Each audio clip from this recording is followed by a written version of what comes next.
जय हिंद दोस्तों, कैसे हैं आप सभी। मैं सोहेल पटेल एनपीपीएससी योद्धा के ऑनलाइन प्लेटफॉर्म पर आप सभी का स्वागत करता हूं। आइए शुरू करते हैं आज का अपना लेक्चर। अब देखो हम पर क्या डिस्कस करेंगे आज, सिलेबस। अब देखो सिलेबस में मैंने क्या करा आपको, एक तो पुराना सिलेबस लिया है और नया सिलेबस लिया है। अब बहुत सारे बच्चे ये कहेंगे सर ये गड़े मुद्दे क्यों उखाड़ रहे हो आप, ये पुराने सिलेबस से हमारा क्या लेना देना। तो ये सिर्फ एक एनालिसिस के लिए मैं बताना चाहता हूँ आपको कि पुराने सिलेबस में ऐसा क्या था और नए सिलेबस में ऐसा क्या है। कुछ नया भी है कि खाली वो पुराने सिलेबस को चिपका दिया गया है। तो थोड़ा एनालिसिस करेंगे तो हमें पता चलेगा कि पुराने सिलेबस में वो क्या पूछ रहा था और नए सिलेबस में वो क्या पूछना हमसे चाहता है।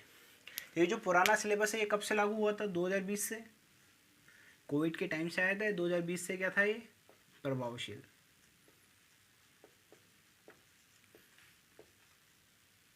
वो 2024 में समाप्त हो गया है। 20, 21, 22, 23 4 साल एग्जाम हुए और 24 में एक नया सिलेबस आ गया। ये 2024 ये नया सिलेबस कब से लागू है, 2024 से प्रभावशील है। अब जितनी भी एग्जाम होगी इसी सिलेबस के अनुसार होगी, इसके अंदर जो भी टॉपिक दे रखा है। अब थोड़ा सा डिस्कशन कर लेते हैं हम कि ऐसा क्या नया हुआ।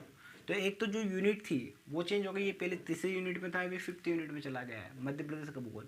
नंबर उतने 30 नंबर में ये भी आता था, 30 नंबर वो भी आता था। इसमें भी 3 प्रकार के प्रश्न थे, अति लघु उत्तरी, लघु उत्तरी और दीर्घ उत्तरी। यहाँ पे भी अति लघु उत्तरी, लघु उत्तरी और दीर्घ उत्तरी। यहाँ पे 3 मार्कर थे, 5 मार्कर थे और 11 मार्कर थे। यहाँ पे थोड़ा चेंज हो गया, 2 मार्कर, 7 मार्कर और 10 मार्कर हो गया। कोई भी चेंज नहीं आया, बाकी लिखना सेम ही है। 2 लाइन यहाँ पे भी, 3 लाइन यहाँ पे भी देते थे, यहाँ पे 5 लाइन 10 लाइन देते, 9 से 10 लाइन, और यहाँ पे 2 पेज। सेम टू सेम, कोई भी चेंज नहीं आया। तब हम सिलेबस देख लेते हैं कि सिलेबस में से क्या चेंज हुआ। अब देखो सबसे पहला टॉपिक उसमें दे रखा है कि प्रमुख भू आकारिकी प्रदेश। और इसके जस्ट ब्रैकेट में एक और चीज डाल रखी थी उसने कि मालवा एवं नर्मदा घाटी के संदर्भ में, विशेष संदर्भ में, मतलब इन पे ज़्यादा फोकस करा था उसने। किस पे, मालवा और नर्मदा घाटी पे स्पेशल में ही दे रखा था उसने। और एमपीपीएससी में यहाँ से प्रश्न भी पूछा जा चुका है, मालवा के पठार का भौगोलिक विशेषताएं लिखी, बड़ा प्रश्न भी आ चुका है, ये लिखा था। अब देखो नए सिलेबस में क्या हुआ, नए सिलेबस में क्या लिखा, प्रमुख भू आकृतिक विभाग। यहाँ आकारी की था, यहाँ आकृति हो गया, कोई चेंज नहीं आया। यहाँ प्रदेश थे, यहाँ क्या आ गया, विभाग। और बीच में एक और चीज डाल दी उसने, भौतिक विभाग। तो कोई चेंज नहीं है, बस भाषा चेंज हो रही है। यहाँ पे प्रदेश थे, यहाँ पे विभाग आ गए है भाई। किंतु यहाँ पे एक नई चीज़ आ गई। यहाँ पे जितने भी मध्य प्रदेश में हम जब भी भौतिक भूगोल पढ़ते हैं मध्य प्रदेश का, और उसमें मध्य प्रदेश के भूगोल का जब भी हम भौतिक विभाजन करते हैं तो उसके अंदर जितने भी टॉपिक आते हैं सारे टॉपिक ऐड कर दिए उसने। अब यहाँ पे मालवा का पठार भी लिखा है उसने, मध्य भारत का पठार भी लिखा है, बुंदेलखंड का पठार भी लिखा है, बघेलखंड का पठार भी लिखा है, रिवा पन्ना का पठार भी लिखा है, सतपुड़ा श्रेणी भी लिखी है, नर्मदा घाटी भी लिखी है। और एक और चीज़ जोड़ दी इसमें, विंध्यन श्रेणी। एक नई चीज़ भी जोड़ दी इसने, विंध्यन श्रेणी। आ रही बात समझ में आपको। मतलब हमारे सिलेबस को क्या कर दिया उसने, और डिटेल में कर दिया है, डिटेल कर दिया है इसको। क्या कर दिया है, डिटेल में कर दिया है उसको। ठीक है। अब दूसरा टॉपिक क्या है, प्राकृतिक वनस्पति एवं जलवायु। ये एक ही टॉपिक था। अब यहाँ पे क्या आ गया, अब देखो यहाँ पे एक नया टॉपिक जुड़ गया में, प्रमुख नदियाँ एवं उनकी सहायक नदियाँ। पहले यहाँ से सिलेबस में नहीं थी प्रमुख नदियाँ, किंतु फिर भी नदियों से प्रश्न पूछे जाते थे। आर्यभट्ट, इसका मतलब ये है कि मध्य प्रदेश के भूगोल को हमें बहुत अच्छे से पढ़ना है। नदियाँ नहीं दी थी, फिर भी नदियाँ आ रही थी। अब नदियाँ आ रही थी, सिलेबस में नहीं थी तो सिलेबस में ऐड कर दिया उसने। तो एक नया टॉपिक जुड़ गया हमारे पास कि प्रमुख नदियाँ एवं उनकी सहायक नदियाँ। अब मध्य प्रदेश की जो प्रमुख नदियाँ हो सकता है उनसे प्रश्न आएंगे, क्योंकि पहले बहुत कम प्रश्न पूछे गए हैं। अब ज़्यादा चांस है कि बड़े प्रश्न या नए प्रश्न ज़्यादा पूछे जाएँ। ठीक है। फिर क्या है, अब दूसरा टॉपिक उसने जलवायु। जलवायु को एक अलग ही टॉपिक बना दिया, देखो जलवायु। और जलवायु में क्या बोला है उसने, ऋतुएं, तापमान और वर्षा। ये पढ़िए आप जलवायु में। तो एक नया टॉपिक हमें ये भी मिल गया है, पहले सिर्फ जलवायु लिखा था। अब प्राकृतिक वनस्पति, यहाँ पे प्राकृतिक वनस्पति भी लिखा है। देखो ये टॉपिक ऊपर था, ये नीचे था, मैंने उसको ऊपर लिख दिया, इसको नीचे लिख दिया, सिर्फ समझने के लिए। ठीक है, हमने थोड़ा सिंप्लीफाई कर दिया उसको। प्राकृतिक वनस्पति में क्या लिखा है, प्रकार, वितरण और उपयोग। पहले यहाँ पे ऐसा कुछ भी नहीं लिखा था। तो हमें किस प्रकार से पढ़ना है प्राकृतिक वनस्पतियों, कितने प्रकार की प्राकृतिक वनस्पतियाँ होती है, कहाँ कहाँ पे उनका वितरण है, कहाँ कहाँ पे वो पाई जाती है, और उन वनस्पतियों का क्या उपयोग है। और एक नई चीज़ भी जोड़ दी इसमें, प्रमुख वन उत्पाद। प्रमुख वन उत्पाद जैसे तेंदुपत्ता है, खेर वृक्ष है, कत्था है, ये क्या है, प्रमुख वन उत्पाद है, वनों के उत्पाद है। ये हमारे लिए मोस्ट इंपॉर्टेंट है, प्रमुख वन। हो सकता है 2 मार्क्स में यहाँ से एक प्रश्न पूछ ले, वो तेंदुपत्ता के ऊपर, खेर वृक्ष के ऊपर, कत्था के ऊपर। ये प्रश्न पूछ सकता है वो। तो एक नया टॉपिक हमारे पास क्या आ गया, तो किस टाइप से पढ़ना है, प्रकार, वितरण और उपयोग। कोई भी चीज़ आएगी तो उसको किस प्रकार पढ़ना है, कितने प्रकार का है, कहाँ पे पाया जाता है और क्या उपयोग है। फिर क्या है, अब नया टॉपिक इसमें क्या है, मृदा। और मृदा के अंदर उसने क्या पूछा था कि मृदा के भौतिक, रासायनिक एवं जैविक गुण, मृदा प्रसंस्करण, मृदा निर्माण है, आपदाग्रस्त मृदा, मृदा हास की समस्याएं, मृदा परिष्करण के तरीके, जल ग्रहण आधार पर मृदा का परिष्करण, ऐसे पूरा मृदा का दे रखा। अब चूंकि ये जो प्योर जो टॉपिक है वो क्या है, भारत के भूगोल का टॉपिक, किंतु उसने कहाँ पे डाल दिया था, मध्य प्रदेश में। अब मध्य प्रदेश वाले में क्या कर दिया, इसको डिलीट कर दिया है, कहाँ पे पहुँचा दिया इसको, फिर से भारत वाले में, क्योंकि रिपीट होता था। ये भारत का जब भूगोल पढ़ते तो वहाँ पे भी पढ़ना पड़ता था, मध्य प्रदेश का भूगोल पढ़ा वहाँ पे भी पढ़ना पड़ रहा था। तो ये क्या करा, अब ये भारत के भूगोल में ट्रांसफर हो गया है और मध्य प्रदेश में सिर्फ मध्य प्रदेश वाला मृदा आती है।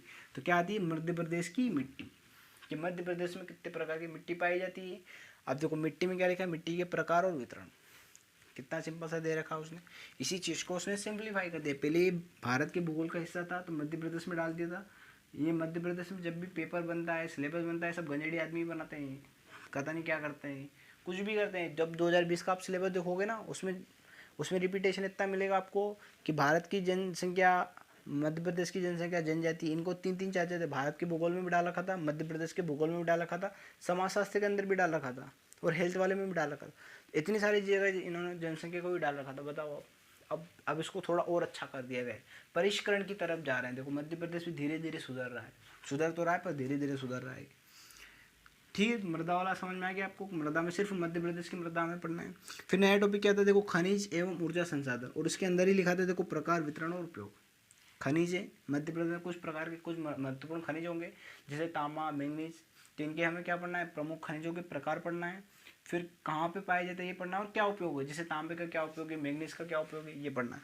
अब यहाँ पे क्या दे रखा है उसने, देखो प्रमुख खनिज एवं ऊर्जा संसाधन में जाएंगे हम। देखो यहाँ पे दे रखा है प्रमुख खनिज और ऊर्जा संसाधन दे रखा है, किंतु ये नहीं दे रखा है प्रकार, वितरण और उपयोग। तो हम ये यहाँ से ले लेंगे कि जब भी हम प्रमुख खनिज और ऊर्जा संसाधन को पढ़ेंगे तो क्या पढ़ेंगे, उनके प्रकार, वितरण और उपयोग। इसीलिए देखो पुराना सिलेबस पढ़ रहे हैं हम। देखो यहाँ से एक चीज़ सीखने को मिली हमें, क्या सीखने को मिली, ये चीज़ सीखने को मिली, प्रकार, वितरण और उपयोग। इस प्रकार से हमें प्रमुख खनिजों के बारे में पढ़ना। और एक टॉपिक और जोड़ दिया है, जो ऊर्जा संसाधन हम पढ़ते हैं, तब ऊर्जा संसाधन में 2 प्रकार के होते हैं, एक होता है परंपरागत, एक होता है गैर परंपरागत। जो गैर परंपरागत ऊर्जा संसाधन, उसको स्पेशल मेंशन कर रखा उसने कि गैर परंपरागत ऊर्जा संसाधन। और गैर परंपरागत ऊर्जा संसाधन हमारे लिए बहुत इंपॉर्टेंट है, भारत के लिए बहुत इंपॉर्टेंट है, क्योंकि भारत अपना जो मैक्सिमम ऊर्जा संसाधन है, जैसे कि पेट्रोल, डीजल, ये सब कहाँ से लेता है, बाहर से लेता है। तो हमारा जो मैक्सिमम जो फॉरेक्स रिजर्व है इसी चीज़ में चला जाता है। तो हम चाहते हैं कि जो हम आयात कर रहे हैं ऊर्जा, वो कम से कम हम आयात करें और हमारे देश में प्रोड्यूस करें। तो कौन सी ऊर्जा प्रोड्यूस कर सकते हैं हम, गैर परंपरागत ऊर्जा से। इसका एक और फायदा क्या है कि पर्यावरण फ्रेंडली है, इको फ्रेंडली है, पर्यावरण के लिए बहुत अच्छा है, इसलिए हम इसको ज़्यादा से ज़्यादा बल दे रहे हैं, इसको बढ़ावा दे रहे हैं। ठीक है, तो गैर परंपरागत ऊर्जा संसाधन ये तो मोस्ट इंपॉर्टेंट है। हो सकता है आपसे 5 नंबर में या 11 नंबर 10 नंबर में प्रश्न आपसे जरूर पूछेगा। हमारे लिए क्या है, स्टार्ट गैर परंपरागत ऊर्जा, जो यहाँ पे नहीं है वहाँ पे दिखाए जा रहे हैं जो नए नए टॉपिक, वो हमारे लिए इंपॉर्टेंट है। अब देखो ये हो गया। अब देखो यहाँ पे क्या नहीं दे रखा था उसने, प्रमुख फसलें। देखो बताओ, प्रमुख फसलें, देखो ये नया टॉपिक जोड़ा है एमपीपीएस में। ये वाला जो टॉपिक था पहले इकोनॉमी में था, जब हम पढ़ते थे इकोनॉमी वाला टॉपिक, तो मध्य प्रदेश की जब इकोनॉमी पढ़ते थे उसके अंदर ये टॉपिक पढ़ते थे हम। तो अब ये टॉपिक कहाँ पे दे रखा है, यहाँ पे मध्य प्रदेश का ही जितना भी हो सकता है सारा यहीं पे दे दिया उसने इकोनॉमी। तो प्रमुख फसलें, सिंचाई और सिंचाई परियोजना, तो एक नया टॉपिक ये जुड़ गया, यहाँ से प्रश्न पूछने की गुंजाइश है। फिर देखो यहाँ पे लिखा है प्रमुख उद्योग। तो प्रमुख उद्योग में क्या लिखा है, देखो उसमें कृषि, वन एवं खनिज आधारित उद्योग, ये 3 प्रकार का उद्योग पूछा है। यहाँ पे लिखा है प्रमुख उद्योग। अब ये नहीं दे रखा है उसने कि कृषि, वन और खनिज आधारित। तो हमें देखो यहाँ से एक चीज़ सीखने को मिली पुराने सिलेबस से, कि हमें जब प्रमुख उद्योग पढ़ना है क्या क्या पढ़ना है, कृषि, वन और खनिज आधारित प्रमुख उद्योग पढ़ना है।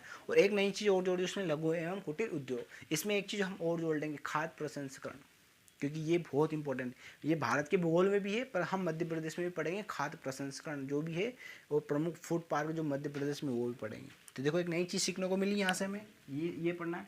इसीलिए कोई चीज़ वेस्ट नहीं होती है, कोई भी चीज़ बेकार नहीं। देखो पुराना सिलेबस बेकार नहीं है, हम कंपेयर करके पढ़ रहे हैं। देखो हमारा सिलेबस और क्या हो गया है, डिकोड हो गया, और क्या हो गया, और सिंपल हो गया, हमारे पढ़ने लिए और आसान हो गया। अब देखो यहाँ क्या दे रखा था उसने, राज्य की जनजातियाँ। तो आपदाग्रस्त जनजातियों के संदर्भ में वो पूछ रहा था हमसे किंतु देखो यहाँ पे क्या पूछ रहा है हमसे, यहाँ पे जनजातियों के बारे में नहीं पूछ रहा, यहाँ तो हमसे पूरी जनसंख्या के बारे में पूछ लिया। मतलब हम हमें पूरा ही पढ़ना है। क्या पढ़ना है? ST SC सबके बारे में पढ़ना है। और क्या पढ़ना है? वृद्धि, वितरण, घनत्व और शहरीकरण। देखो कितना सिंपल हो गया हमारा सिलेबस। तो हमें इस सिलेबस को थोड़ा सा हमने मॉडिफाइड कर दिया है और इसी सिलेबस के अनुसार हम पढ़ेंगे। तो सबसे पहला टॉपिक हमारा क्या होगा? प्रमुख भू आकृति विभाग।